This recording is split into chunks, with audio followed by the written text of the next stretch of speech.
नमस्कार साथियों, मैं हूं आपका होस्ट कुलदीप सिंह पुनिया और मैं लेके चलता हूं आपको राजनीति की दुनिया।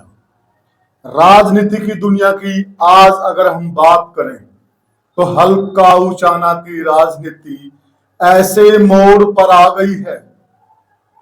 कभी बांगर क्षेत्र के सबसे बड़े नेता रहे चौधरी वीरेंद्र सिंह, उन्होंने कभी सपने में भी नहीं सोचा होगा कि एक दिन ऐसा आएगा जिनको मैंने राजनीति के गुर सिखाए हैं और जो राजनीति में मेरे शिष्य रहे हैं, जिनको मैंने उंगली पकड़कर चलना सिखाया है, एक दिन वही लोग मेरे लिए चुनौती बन जाएंगे। और हो भी ऐसा ही रहा है, क्योंकि राजनीति का तो नियम ही यही कहता है कि आगे बढ़ते रहिए, आगे बढ़ते रहिए। इसी कड़ी में साथियों, हल्का उचाना की जो राजनीति है वह इस मोड़ पर आकर खड़ी हो गई है। लोगों ने यहां तक कहना शुरू कर दिया है कि इस बार चुनाव में चौधरी साहब हार सकते हैं और अच्छे खासे मार्जिन से हार सकते हैं। अपने आप में यह बहुत बड़ी बात है, क्योंकि चौधरी साहब का जो कार्यकाल रहा राजनीति का, उन्होंने उसको बखूबी जी लिया और अब उन्होंने हल्का उचाना की मसाल अपने बेटे को थमा दी।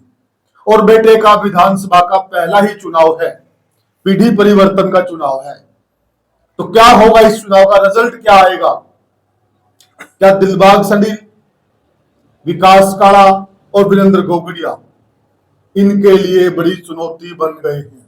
इन सारी बातों पर चर्चा करेंगे वरिष्ठ पत्रकार और राजनीतिक विश्लेषक इंद्रपाल चार जी। इंद्रपाल जी, आपका बहुत बहुत स्वागत है। धन्यवाद कुलदीप भाई। इंद्रपाल जी, क्या हल्का उचाना में चौधरी वीरेंद्र सिंह का एक हम कहें कि बुरा दौर शुरू होने वाला है, जो जिस प्रकार की राजनीति हाल फिलहाल में उनकी चल रही है? देखिए कुलदीप भाई, चौधरी वीरेंद्र सिंह का जो नाम था, एक बहुत बड़ा नाम चला आ रहा है बांगर के क्षेत्र पर, बांगर के क्षेत्र में, और बांगर का शेर भी उनको कहा जाता है। मुख्यमंत्री के तौर पर भी उनको देखा जाता था। जी जी। लेकिन जब से अब, जैसा आपने कहा कि पीढ़ी परिवर्तन हो रहा है, हाँ। जब तक चौधरी वीरेंद्र सिंह और उनकी पत्नी प्रेमलता राजनीति में सक्रिय थे, पूरे तौर पर खुद चुनाव लड़ते थे, तब तक उनको किसी प्रकार की कोई दिक्कत नहीं थी। एक छत्र राज उनका उचाना में रहा है। जी जी। और जब वो भाजपा में गए तो कई सीटों पर उन्होंने टिकट वितरण भी भाजपा की तरफ से किया है। कई टिकट उन्होंने बांगर क्षेत्र में दिलवाई है जी। लेकिन अब आपने सही कहा कि वहाँ पीढ़ी परिवर्तन हो रहा है। तो ऐसे में जो दूसरे युवा है जो सपना देख रहे हैं उचाना की राजनीति में आगे बढ़ने का, तो उनकी भी कहीं न कहीं ये सोच है कि अगर इस बार भी वीरेंद्र सिंह जीते तो हमेशा के लिए उनके रास्ते कई सालों के लिए बंद हो सकते हैं, क्योंकि वीरेंद्र सिंह सांसद रह चुके हैं और अगर उचाना से इस बार जीत गए तो एक प्रकार से वो भी अपने पिता और माता के बाद स्थापित हो जाएंगे उचाना की राजनीति में। और इसी बात को लेकर जो 3 आजाद प्रत्याशी हैं वो चुनावी मैदान में हैं और उनके पीछे अच्छा लंबा खासा मतदाता खड़ा हुआ दिखाई दे रहा है। जो वर्तमान परिस्थितियां हैं उनको चौधरी वीरेंद्र सिंह भी और वीरेंद्र सिंह भी भाग चुके हैं। उनके पास भी रिपोर्ट आई है कि जो मुकाबला है वो बहुत कांटे का है। तो कुलदीप भाई, एक बात तो इस चुनाव में देखने को मिली है कि अब से पहले तक चौधरी वीरेंद्र सिंह चौधरी भूपेंद्र सिंह हुड्डा को अपने से छोटा समझते थे। लेकिन इस बार जिस प्रकार चौधरी भूपेंद्र सिंह हुड्डा और आपका दीपेंद्र हुड्डा इनके गांव में आए हैं, इनके प्रचार में आए हैं, तब राजनीतिक समीक्षक ये कहने लगे हैं कि चौधरी वीरेंद्र सिंह ने बेशक सरेंडर ना किया हो, लेकिन जो अगली पीढ़ी है वीरेंद्र सिंह ने एक प्रकार से दीपेंद्र सिंह हुड्डा के जो नेतृत्व है वो स्वीकार कर लिया। यही बात 2019 के अगर चुनाव की बात करें तो दीपेंद्र सिंह हुड्डा ने चौधरी रणदीप सिंह सुरजेवाला से कहा था कि जो कैथल का चुनाव है वो बिल्कुल फंसा हुआ है, अगर आप चौधरी साहब की एक रैली करवा दें, बात वहां चौधरी भूपेंद्र सिंह हुड्डा की थी, तो आपकी नैया पार हो सकती है। तो बताते हैं कि रणदीप सिंह ने इस बात को इग्नोर कर दिया था और चौधरी भूपेंद्र सिंह की हुड्डा की रैली नहीं करवाई। अगर वहां वो रैली करवा देते, सही भी फैसला था, बिल्कुल, अगर वो रैली करवा देते तो रणदीप सिंह का जो कद था वो डाउन हो जाता, छोटा हो जाता। अब जिस प्रकार से हुड्डा का परिवार वीरेंद्र सिंह के साथ लगा हुआ है, हम्म। तो हो सकता है कि वीरेंद्र सिंह ने आगे भविष्य को देखते हुए दीपेंद्र हुड्डा का जो नेतृत्व है वो स्वीकार कर लिया कर लिया। जी। तो इंद्रपाल जी, जब इतने बड़े कद के नेता जो खुद सीएम का फेस होते थे किसी टाइम हरियाणा में, और बहुत बड़े नेता थे, राजीव गांधी के समय में इनकी टूटी बोलती थी, अब जिस प्रकार से इन्होंने इनकी अधीनता स्वीकार कर ली है, तो आपको क्या लगता है कि इस चीज का साफ साफ संकेत नहीं गया उचाना के वोटर को कि अब यह वो फेस, सीएम का फेस नहीं रहे, बड़े नेता नहीं रहे?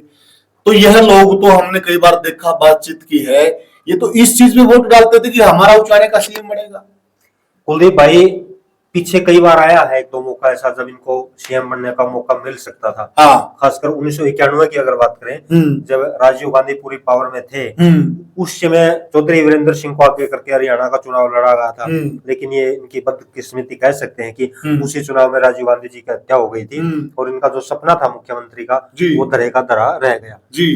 लेकिन अगर कामों की बात करें, ये जो चुनाव है 2024 का, इस परिवार के सामने इतनी दिक्कत क्यों आ रही है? क्योंकि चौधरी वीरेंद्र सिंह के बारे में कहा जाता है कि लंबे चौड़े उन्होंने काम नहीं करवाए, और जो फाइट आज उचाना में दिखाई दे रही है, इस तरह की फाइट पहले भी कई बार हुई है, लेकिन जब चुनाव के 2 या 3 दिन रह जाते थे, उस समय जो शौकत गोत्र के लोग हैं, उचाना विधानसभा क्षेत्र में लगभग 24 गांव माने जाते हैं, तो वो लास्ट टाइम में एक हो जाते थे भाई के नाम पर, अपना भाई है। इस बार वो बात होती है या नहीं होती है, ये देखने वाली बात है। लेकिन शौकत गोत्र में भी बहुत से लोग, ज्यादातर लोग आपको ये कहने वाले मिल जाएंगे कि उस सत्र के काम उचाना विधानसभा क्षेत्र में नहीं हुए जिस प्रकार का कद चौधरी वीरेंद्र सिंह का था। वित्त मंत्री वो रह चुके थे, वित्त मंत्री रहते हुए मतलब एक विधानसभा क्षेत्र के लिए को काम करना बड़ी बात नहीं है। और जो बुजुर्ग हैं या जो राजनीतिक जानकार हैं, वो भी उचाना के मामले में ये कहते हैं कि वीरेंद्र सिंह के कार्यकाल में ज्यादातर काम नहीं हुए। अगर इस परिवार ने काम भी करवाए हैं तो जब प्रेमलता विधायक थी उस दौरान हालांकि बहुत काम हुए हैं, उचाना शहर में भी हुए हैं, अरेवा में भी हुए हैं, हॉस्पिटल भी बने हैं, बिल्डिंग भी, भवन भी बना है, सचिवालय का, कई चीजें हुई हैं और बहुत से नए रोड भी निकले हैं। जो बीजेपी का राज था, बीजेपी का राज था, प्रेमलता विधायक थी। लेकिन वीरेंद्र सिंह के जो कार्यकाल रहा है आज तक का, उसमें लंबे चौड़े काम नहीं हो पाए हैं। और जो आज स्थिति है, जो 3-3 निर्दलीय बहुत कड़ी टक्कर दे रहे हैं, तो यही कारण बताया जा रहा है कि वीरेंद्र सिंह ने अपने कार्यकाल में लंबे चौड़े कार्य नहीं किए। तो साथियों, अब हम आते हैं उस मुद्दे पर, कल उचाना के अंदर इतनी बड़ी रैली हुई, इतना बड़ा कार्यक्रम हुआ, उस रैली ने हल्का उचाना में सुर शुरू कर दी है। हरियाणवी भाषा का शब्द सुर। इंद्रपाल जी, क्या सुर शुरू हो गई है? देखिए, दिलबाग शंडील की रैली थी, उसमें भी बहुत ज्यादा सुरसुर हुई है। दिलबाग शंडील की जो रैली थी उसमें जो भीड़ उन्होंने इकट्ठी की, उसके बाद ये मैसेज गया है कि दिलबाग शंडील बहुत मजबूत तरीके से ऊपर कर आए हैं और बहुत बढ़िया तरीके से वो चुनाव लड़ रहे हैं। लेकिन जहां तक दिलबाग की बात है, तो दिलबाग जिस तरीके से चुनाव लड़ रहे हैं, बहुत अच्छा समर्थन उन्हें मिल रहा है।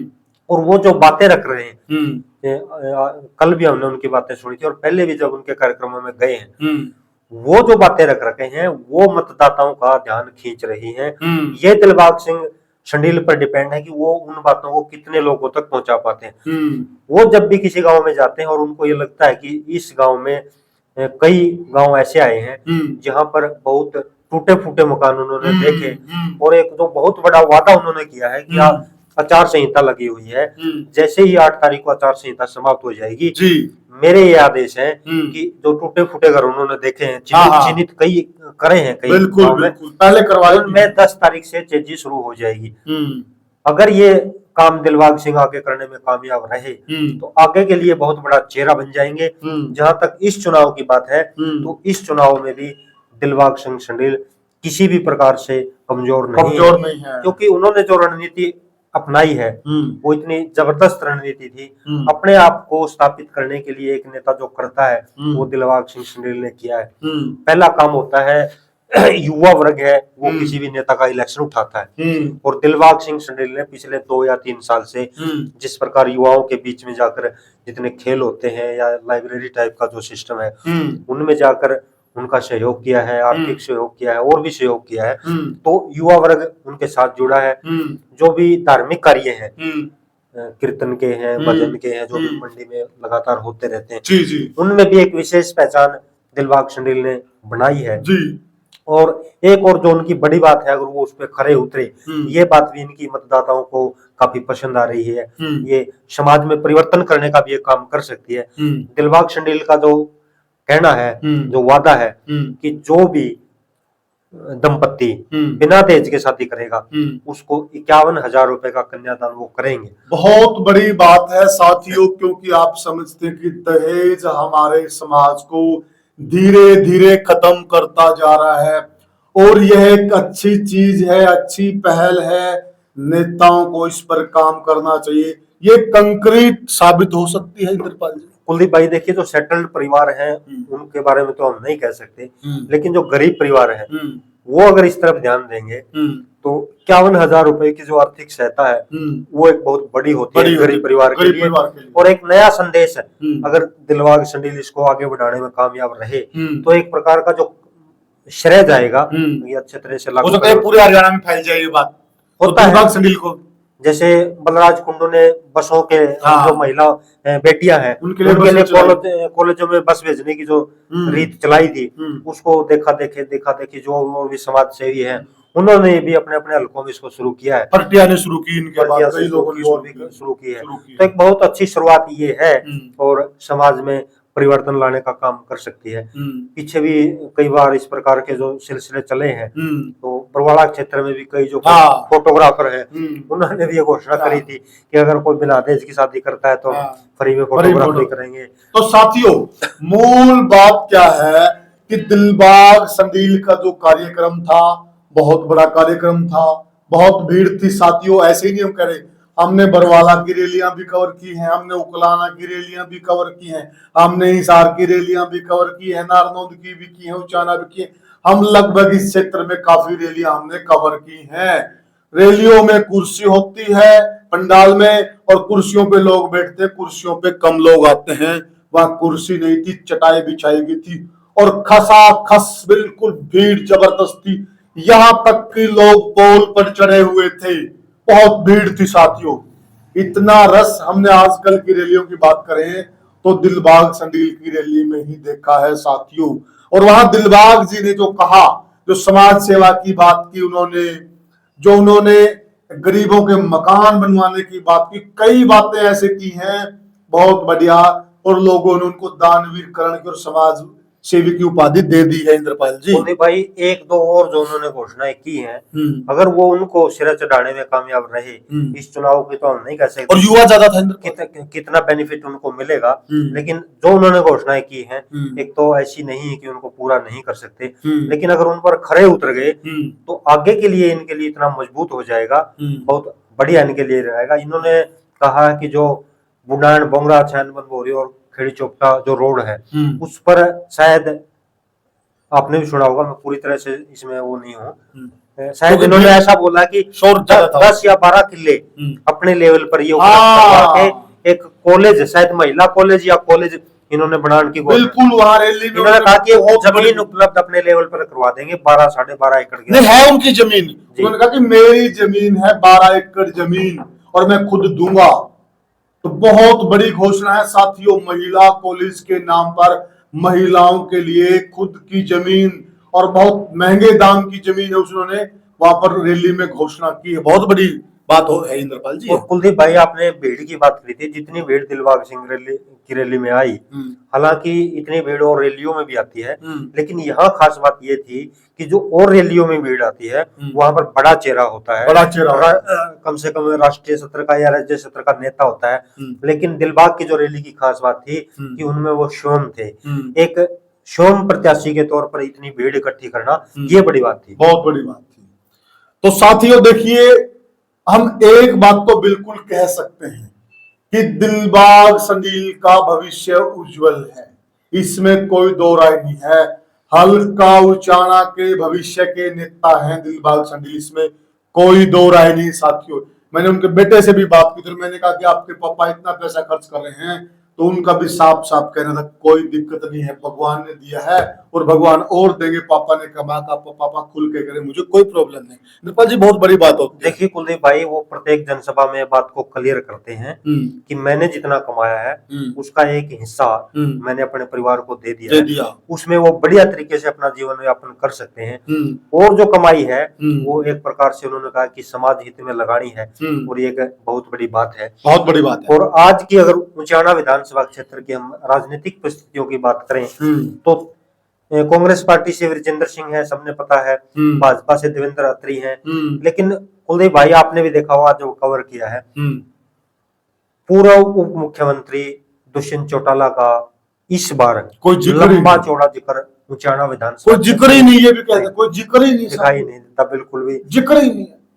हम पूरा कवर कर रहे हैं उचाना, तो इस बार अलग परिस्थितियां हैं उचाना की साथियों, और इस बार की परिस्थितियां इतिहास लिखेंगे उचाना का, ये भी हम कह रहे हैं आपको। कुलदीप भाई, उचाना विधानसभा क्षेत्र में अगर चर्चे हैं तो वो है 3 व्यक्तियों के, ना ज्यादा विजेंद्र के हैं, ना बीजेपी प्रत्याशी के हैं, ना दुष्यंत चौटाला के हैं, केवल 3 प्रत्याशियों के चर्चे हैं। 3 प्रत्याशी, आजाद प्रत्याशी दिलबाग शंडील, आजाद प्रत्याशी विकास काड़ा जो कि चेयरमैन है और शोकन गोत्र से आते हैं, बड़ा उचाना जो गांव है उससे आते हैं, और वीरेंद्र गोगड़िया, ये जो 3 प्रत्याशी हैं इनके चर्चे हैं, छाए हुए हैं। आप किसी से भी पूछ लीजिए, एक बात आपको जरूर सुनने को मिलेगी, अगर ये तीनों प्रत्याशी आज भी एक हो जाएं तो इनमें से किस जो इनकी जीत है वो 100% उसी दिन निश्चित है। लेकिन कुलदीप भाई, जो आज परिस्थितियां हैं, मुझे नहीं लगता कि आज की परिस्थिति में इन तीनों में से कोई एक प्रत्याशी रहेगा, क्योंकि आज से 7 दिन पहले या 10 दिन पहले अगर किसी प्रकार के प्रयास किए गए होते, हालांकि किए गए हैं, शरण नहीं चले, वो हो सकता था, लेकिन आज जो स्थिति है वो दिलबाग सिंह संडील भी उस स्थिति में पहुंच चुके हैं, अपने आप को पूरा मजबूत महसूस कर रहे हैं, और जो दूसरे प्रत्याशी हैं वो भी अपने आप को कम नहीं आंक रहे। तो आज ऐसी परिस्थिति नहीं है कि इनमें से कोई बैठेगा। अब तो बस देखना ये है कि या तो इन तीनों में से कोई मोर्चा मारता है, या फिर विजेंद्र या फिर देवेंद्र अत्री, ये देखने वाली बात होगी। तो साथियों, वीडियो थोड़ा लंबा हो जाएगा और हमें भी अब बहुत काम है, आप समझते हो, इसलिए थोड़ा सा चर्चा को यहीं विराम देते हैं और फिर आपसे जुड़ेंगे। हम निरंतर बांगर क्षेत्र के सभी हलकों का निचोड़ आपको बताएंगे, और आपको ये भी हम बता रहे हैं, आप जुड़े रहिए हमसे, अपना प्यार देते रहिए। हमने लगभग 90 सीटों का आंकड़ा इकट्ठा कर लिया है और कर रहे हैं, उसको बिल्कुल छान रहे हैं। हम आपको बिल्कुल क्लियर कट बता देंगे कि किस हल्के में कौन जीतने वाला है साथियों। तो साथियों, हम एक बात बिल्कुल कह सकते हैं कि कल जो हमने कार्यक्रम देखा है, और जो दिलबाग संडील के प्रति दीवानगी है, खासकर गरीब तबके की, हमने एससी समाज के लोग बहुत मिले इंद्रपाल जी, बहुत ज्यादा एससी समाज के लोग, प्रत्येक वर्ग के लोग थे वहां पर। दिलबाग संडील के प्रति लोगों की दीवानगी है, और दिलबाग संडील भविष्य के नेता उचाना, इसमें कोई दो राय नहीं। साथियों, आपको यह चर्चा कैसी लगी हमें कमेंट सेक्शन में जरूर बताइएगा, और वीडियो को ज्यादा से ज्यादा शेयर कीजिएगा, चैनल को सब्सक्राइब कीजिएगा। तो साथियों, राम राम।